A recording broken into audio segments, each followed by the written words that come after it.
Halo,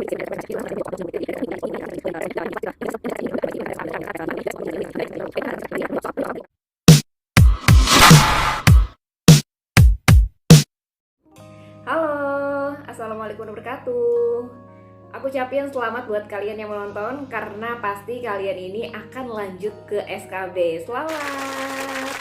Oke, teman-teman, SKB adalah seleksi kompetensi bidang. Jadi, ini adalah tes yang ketiga dari 3 tes di CPNS. Yang pertama administrasi, yang kedua SKD, seleksi kompetensi dasar, kemudian yang ketiga baru seleksi kompetensi bidang. Dan SKB ini adalah tes yang paling menentukan. Kenapa jadi menentukan? Karena SKB ini adalah tes terakhir dan bobotnya ini adalah yang paling banyak. Jadi kalau SKD itu 40%, kalau SKB ini 60%. Jadi buat kalian yang sebelumnya di SKD misalnya peringkat terakhir, maka di SKB kalian bisa menjadi peringkat pertama. Bahkan juga bisa mengalahkan pesaing-pesaing kalian yang sebelumnya adalah peringkatnya di atas kalian. So, tidak ada yang tidak mungkin, ya kan? Aku jelasin dulu apa sih itu SKB. SKB adalah seleksi kompetensi bidang. Yang mana di sini kamu nanti akan diuji sesuai dengan kompetensi yang kamu miliki. Itu apakah sesuai dengan formasi yang kamu ambil atau tidak. Nah, kemudian bedanya dengan SKD, kalau SKD itu bersifat umum dan juga mengasah intelijensia. Kemudian kalau SKB ini adalah pertanyaan yang akan diujikan itu sifatnya mengasah kompetensi ataupun juga kemampuan kita dalam mengenal jabatan dan juga keterampilan sesuai dengan formasi yang kita ambil. Jadi kalau misalkan formasi kalian ambil itu adalah misalnya seperti aku, itu dosen kemarin asisten ahli, maka di situ akan diujikan dengan bagaimana tridharma perguruan tinggi, kemudian lagi etika dan lain sebagainya. Nah, kemudian untuk SKB sendiri ini adalah diambil 3 dari setiap formasi. Jadi misalnya kalian formasi kalian itu yang dicari adalah 3 orang, maka yang diambil untuk pesaingnya adalah 9 orang. Jadi kalau misalnya formasi kalian yang dicari adalah 2, maka yang diambil adalah 6, maka pesaing kalian adalah 5 orang ini. Kemudian jika hanya 1 orang seperti yang aku kemarin itu formasinya cuma 1, berarti nanti yang diambil adalah 3 tertinggi dari SKD, itulah pesaing kalian. Nah, jadi sudah siap bersaing belum?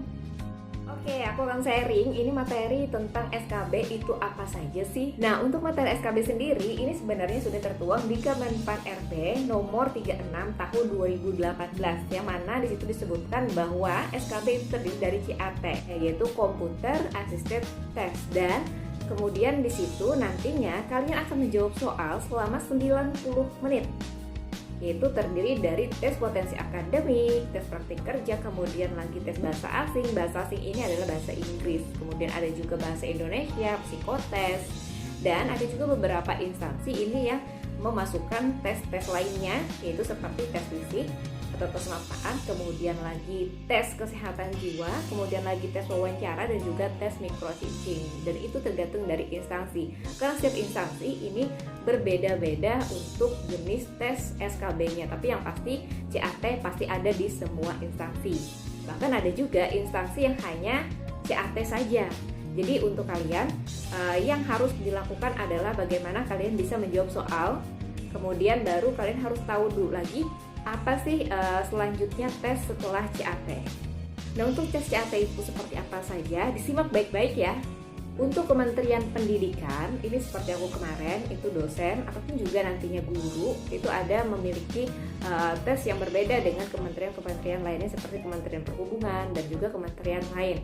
Nah, jadi di sini aku jelasin dulu adalah Kementerian Pendidikan yang kemarin juga aku sudah melewati itu. Yang pertama, nanti di Kementerian Pendidikan kalian akan mendapatkan materi SKB ini sesuai dengan jabatan tenaga pendidik atau dosen, yang terdiri dari yang pertama adalah etika dan tridharma perguruan tinggi. Ini proporsinya adalah 10%. Jadi buat kalian yang mengambil Kementerian Pendidikan, maka kalian wajib banget untuk searching, cari tahu, kemudian memahami apa saja tridharma pendidikan. Kalau aku kemarin itu membaca tentang apa saja hak dan kewajiban dosen. Kemudian lagi bagaimana tridharma perguruan tinggi, kemudian etika juga etika ASN, dan juga nantinya untuk kalian bagaimana menjadi tenaga pendidik. Yang kedua adalah literasi bahasa Inggris, dan ini proporsinya adalah 15%. Jadi buat kalian yang sebelumnya masih kurang paham ataupun juga misalnya masih kurang dalam bahasa Inggris, coba aja sering-sering baca bahasa Inggris, kemudian juga pahami kosakata ataupun juga kunci yang ada di bahasa Inggris. Karena biasanya untuk soal bahasa Inggris ini adalah soal cerita, soal paragraf, kemudian kita bakalan disuruh mencari ide pokok, dan juga di situ nanti akan kita memahami bagaimana pertanyaan dari isi cerita tersebut. Jadi ada pertanyaan misalnya ceritanya tentang Ani mengambil sepeda misalnya ya. Kemudian nanti di pertanyaan Ani mengambil sepeda itu di mana atau tibanya jam berapa. Kemudian ya seperti hampir sama dengan bahasa Indonesia, tapi ini in English. Jadi kalian akan membaca dalam bahasa Inggris dan nanti juga akan menjawab dalam bahasa Inggris dengan pilihan ganda. Kemudian yang ketiga adalah penalaran dan pemecahan masalah, yaitu dengan proporsi 20%. Jadi di sini nanti kalian akan diberikan kasus-kasus dalam pekerjaan. Kalian lebih memilih seperti apa dan bagaimana solusinya. Solusinya sudah terpampang, tapi kalian harus bisa memilih dengan bijak agar nantinya yang kepentingan negara itu tidak menjadi tidak menjadi terbelakang. Jadi kalau di sini aku beri tips, kalian harus memilih kepentingan negara itu yang lebih utama dengan pilihan yang bijak, dengan menyampingkan dengan kepentingan pribadi ataupun juga keluarga. Jadi di sini biasanya seperti ini soalnya.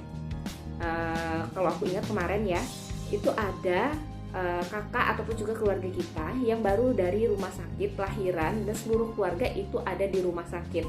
Sedangkan kita disuruh menunggu di rumah untuk menyambut keluarga kita tersebut. Tetapi di sisi lain ada telepon dari atasan yang menyuruh kita untuk bertugas keluar kota di saat itu juga. Nah, jadi bagaimana kita untuk menyikapi hal tersebut? Jadi nanti pilihannya akan ada, kita akan meninggalkan dan juga lanjut untuk melaksanakan tugas, kemudian lagi ada yang menunggu sampai datang, kemudian ada yang menelpon keluarga kemudian berangkat untuk tugas, dan juga ada yang menolak tugas. Jadi kalian akan disuruh memilih bagaimana nantinya kepentingan negara itu diutamakan, tetapi juga dengan pilihan yang bijak gitu. Jadi yang paling bagus adalah kalian berangkat tugas dan juga mengabarkan kepada anggota keluarga. Kemudian yang selanjutnya adalah yang keempat, ini adalah dimensi psikologi. Jadi nanti kalian akan diberikan soal-soal bagaimana nantinya di situ akan menguji kejiwaan ataupun juga pemikiran kalian dalam hal psikolog kalian. Jadi di situ ada proporsinya sebanyak 20% untuk dimensi psikologi. Jadi akan banyak soal-soal seperti ini. Yang kelima adalah wawancara, dan di sini adalah proporsinya 20. Kemudian ada juga di sini wawancara yang dalam bentuk bahasa Indonesia, yaitu nanti pada saat tes wawancara kalian akan diberikan pertanyaan-pertanyaan terkait dengan instansi yang kalian pilih. Jadi saranku itu kalian harus baca banyak-banyak tentang instansi yang kalian pilih. Entah itu nanti visi misi, kemudian berdirinya kapan, kemudian letaknya di mana, kemudian lagi apa yang harus kita sumbangkan kepada instansi terkait untuk bisa berkembang dengan keberadaan kita. Nah, selanjutnya di tes wawancara ini juga kadang ada yang memberikan pertanyaan dalam bahasa Inggris. Jadi kalian persiapkan saja dan juga persiapkan untuk perkenalan singkat dalam bahasa Inggris. Dan jangan lupa, karena ini SKB, seleksi kompetensi bidang, kalian juga harus menguasai bidang kalian. Kalau misalnya nih ya, kayak aku kemarin itu adalah dosen dan juga pendidikan IPS, maka aku harus mempelajari tentang pendidikan IPS. Yang ditanya pun juga ada tentang bidang IPS, yaitu untuk pertanyaan aku kemarin itu adalah apa saja prinsip-prinsip IPS. Nah, itu kan benar-benar yang dalam bidang kita. Jadi kalian itu harus persiapkan juga materi-materi yang memang harus kalian pelajari atau juga nantinya akan diujikan, tidak hanya tertulis, tidak hanya dari sistem chat, tapi juga nanti di wawancara bisa akan keluar soal-soal juga dari penanya ataupun juga yang mewawancarai kita. Untuk yang wawancara sendiri, ini adalah pejabat berwenang di instansi tersebut beserta psikolog. Jadi ada 2 orang. Yang pertama, nantinya kalian juga akan diberikan pertanyaan-pertanyaan berhubungan dengan psikologi, yaitu nanti akan ditanyakan bagaimana nantinya kamu memecahkan masalah. Misalnya seperti ini, kemarin yang aku ingat nih ya.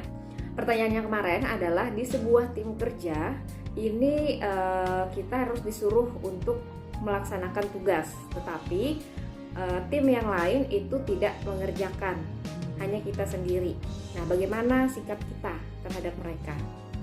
Kalau aku kemarin menjawabnya, aku akan memberikan contoh terlebih dahulu dan aku akan angkat suara untuk nantinya menyerukan bagaimana tugas dari kita masing-masing. Jadi untuk mengingatkan mereka untuk juga melaksanakan tugas yang sama, karena kita adalah tim gitu. Kemudian untuk wawancara juga ditanyakan apakah kita sudah pernah mengikuti komunitas. Jadi kalau kalian belum pernah ikut komunitas, ikuti saja dulu dari sekarang. Kemudian lagi, apa pencapaian terbesar kita selama ini. Tuh.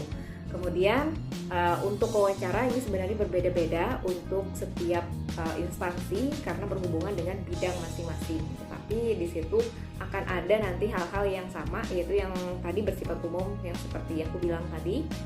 Nah, jadi kalian harus siapin bagaimana jawaban-jawaban yang baik. Dan tentunya untuk wawancara di sini juga kalian akan ditanyakan kenapa kalian ikut CPNS dan apa alasannya. Nah, aku menjawab kemarin itu yang pertama adalah kontribusi terhadap masyarakat. Dari swasta ke PNS ini tentu jauh lebih besar untuk kontribusi terhadap masyarakat. Apalagi PNS di kementerian ini memegang kebijakan. Ya walaupun tidak terlalu besar, tetapi kalau swasta ini lingkupnya perusahaan, sedangkan PNS ini adalah lingkupnya negara. Itu yang pertama. Yang kedua adalah berkembangnya ilmu. Dengan menjadi PNS, maka peluang untuk kita sekolah ke jenjang yang lebih tinggi ini terbuka lebar. Yaitu kita akan bisa mendapatkan peluang untuk beasiswa ataupun juga tugas belajar, berbeda dengan swasta. Apalagi instansi yang saya lamar ini adalah instansi pendidikan. Ketika saya mentransferkan ilmu kepada para peserta didik, dan peserta didik akan mendapatkan ilmu tersebut dalam hal yang positif ataupun juga bermanfaat untuk hidupnya, dan nantinya akan menjadi amal jariah untuk saya. Yang ketiga adalah materi. Uang yang didapatkan karena kita bekerja untuk mencari nafkah. Dan walaupun tidak sebanyak seperti di swasta, untuk menjadi PNS, alasan yang kedua tadi sudah cukup kuat untuk saya. Tetapi di sini saya lebih bisa fokus dan juga membesarkan instansi karena penghasilan dari PNS ini sudah tertata, sehingga nantinya saya bisa fokus untuk membesarkan instansi ini. Saya juga yakin harapan tinggi dari masyarakat kepada PNS, sehingga nantinya kesejahteraan PNS pun semakin baik, terbukti dari adanya remunerasi. Nah, itu adalah alasan kenapa kamu mau menjadi PNS. Kemudian untuk tes selanjutnya yaitu praktek mengajar atau micro teaching dengan proporsi 20%. Nah, jadi di sini untuk micro teaching, aku saranin buat kalian itu memilih materi yang benar-benar kalian kuasai, benar-benar kalian pahami, dan juga di situ jangan lupa dimasukkan juga bahasa Inggris. Kalian mengajarnya tidak semua harus bahasa Inggris, tetapi adalah beberapa segmen ataupun juga beberapa materi yang isi materi itu dalam bahasa Inggris, ataupun juga nantinya kalian memberikan contoh ataupun juga pemaparan dengan adanya bahasa Inggris walaupun sedikit. Nah, kemudian untuk materi SKB untuk tenaga pendidik non dosen ini diantaranya adalah yang pertama, literasi bidang pendidikan, kebudayaan, dan juga riset teknologi dengan proporsi 15%. Kemudian yang kedua itu adalah literasi bahasa Inggris, yaitu dengan proporsinya 10%. Jadi pasti ada soal-soal bahasa Inggris seperti yang pertama aku jelasin tadi. Kemudian yang ketiga, penalaran dan juga pemecahan masalah, ini bobotnya lebih banyak yaitu 30%. Kalau yang dosen itu 20%, tapi kalau yang ini itu 30%, karena juga untuk tesnya ini lebih sedikit, tidak terlalu banyak dari yang dosen tadi. Kemudian yang keempat, dimensi psikologi, yaitu dengan proporsi 20%. Kemudian yang selanjutnya ini adalah wawancara. Wawancaranya juga sesuai dengan bidang masing-masing. Jika kalian memilih Kementerian Pendidikan, maka kalian juga harus mengetahui ataupun juga memahami seluk-beluk ataupun juga instansi terkait, yaitu dengan proporsi 10% nilainya. Kemudian yang keenam adalah unjuk kerja. Jadi di sini proporsinya adalah 15%. Tapi jika unjuk kerja tidak dilakukan, maka bobot wawancara dan juga dimensi psikologi ini berbeda, yaitu dimensi psikologi menjadi 30% proporsinya, dan juga wawancara ini proporsinya menjadi 15% yang tadinya 10% itu jika tidak ada unjuk kerja. Nah, jadi itu tadi adalah gambaran tentang soal-soal SKB. Terus gimana sih nantinya biar kamu bisa menghadapi SKB, dan apa sih tips dan triknya? Yang pertama, kamu harus pahami dan juga kamu harus tahu bagaimana instansi yang kamu lamar, baik itu visi, misi, pendiri, ataupun juga tahun berdiri, dan kemudian jabatan yang kamu lamar. Jika kamu dosen seperti aku, ini kamu harus bisa memahami bagaimana tridharma perguruan tinggi. Kemudian lagi bagaimana visi misi kamu sendiri untuk mengembangkan instansi. Kamu harus bisa buat dari sekarang dulu. Siapa tahu nanti keluar di sesi wawancara, karena ada beberapa sesi wawancara yang memerlukan ataupun juga memberikan pertanyaan itu. Tips yang kedua, kamu harus yakin bahwa kamu bisa menjawab semua soal dengan tepat waktu, yaitu 90 menit. Dan saran aku, kamu harus bisa menjawab soal-soal yang menurut kamu mampu atau mudah dipahami dulu. Jadi jangan dipaksakan kalau seandainya misal bahasa Inggris kamu kurang paham. Jadi jangan dulukan bahasa Inggris, karena nanti waktu kamu akan terbuang di situ. Atau misalnya dalam soal hitungan kamu kurang bisa menangkap. Jadi jangan dulukan itu. Dulukan yang menurut kamu bisa dipahami. Yaitu seperti misalnya psikotes, kemudian pemecahan masalah. Nah, itu akan lebih mudah untuk nantinya kamu menjawab. Jadi jangan sampai nanti ada waktu terbuang, kamu berpikir terlalu keras, akhirnya banyak makan waktu, dan nanti di akhir kamu tidak bisa menjawab yang lain. Tips yang ketiga, yaitu kamu harus banyak baca doa. Kalau aku sendiri sama seperti SKD kemarin, aku selalu baca doa Nabi Yunus, yaitu la ilaha illa anta subhanaka inni kuntu minadz dzalimin setiap menjawab soal. Jadi ketika akhir sesi setelah pengumuman nilai, dan aku mendapatkan nilai yang beda tipis dengan peringkat pertama di SKD. Jadi untuk selanjutnya, maka aku harus bisa lebih tinggi lagi di wawancara ataupun juga di micro teaching. Yang keempat adalah kamu sering-sering baca tentang bidang yang kamu lamar. Jadi jangan sampai bidang kamu sendiri kamu tidak paham, ataupun juga nantinya materi tentang bidang kamu itu kamu nggak bisa jawab, jangan sampai. Jadi kamu harus bisa menjawab, yaitu dengan belajar. Belajarnya seperti apa? Kalau aku kemarin setiap harinya aku luangkan waktu untuk belajar itu 1 jam minimal. Jadi setelah itu nantinya akan terbiasa untuk setiap hari belajar 1 jam. Maka nanti akan mudah ingat, dan nantinya juga kita ketika menjawab itu nggak melulu hafalan, tapi kita paham ketika nantinya menjawab soal ataupun juga menjawab tes wawancara. Kemudian yang kelima, aku saranin kamu sering-sering juga baca soal psikotes ataupun juga pemecahan masalah. Banyak kok di Google itu tes-tes psikotes ataupun juga nantinya pemecahan masalah, dan juga tentang bagaimana ASN. Nah, karena nantinya kamu di sini akan diberikan kasus ketika kamu sudah menjadi ASN dengan tugas negara, ataupun juga nantinya di samping dengan kepentingan keluarga ataupun juga pribadi kamu.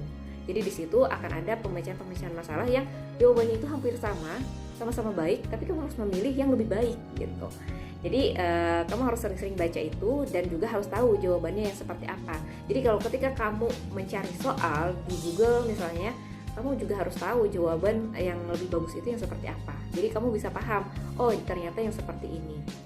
Tuh. Nah, jadi aku kemarin itu biasanya itu lebih banyak membaca tentang IPS, karena aku pendidikan IPS, kemudian lagi tentang bagaimana menjawab soal-soal psikotes, ataupun juga menjawab bagaimana soal-soal TPA atau tes potensi akademik, yaitu nantinya ada logika, kemudian lagi silogisme dan lain-lain. Jadi hampir sama dengan SKD, hanya saja di sini lebih banyak bidang-bidang seperti tadi. Kalau dosen itu banyak tridharma perguruan tinggi. tentang itu, dan juga nantinya hak dan kewajiban dosen. Nah, itu tadi tips dari aku. Semoga kalian lebih gampang dan lebih mudah juga bisa mendapatkan pencerahan dari apa yang sudah aku sampaikan tentang SKB. Dan jangan lupa sebelum kalian melakukan tes, jangan lupa minta doa kepada siapapun yang kalian temui, karena kalian tidak tahu nantinya doa mana yang akan dijabah. Dan kalian harus yakin, karena menjadi PNS ini adalah berbicara tentang rezeki. Nah, walaupun kamu orang cerdas, walaupun kamu orang pintar, kalau memang belum rezeki kamu menjadi PNS, maka tidak akan dapat. Dan kamu harus yakin, jika memang PNS ini adalah rezeki kamu, ya kamu pasti dapat. Tentunya dengan diusahakan terlebih dahulu. Selamat berjuang para pejuang NIP. Semoga kalian bisa mendapatkan hasil yang memuaskan dan nantinya kalian bisa untuk lolos dengan hasil terbaik di SKB ini. Jangan lupa like, subscribe, dan share ya. Sampai jumpa.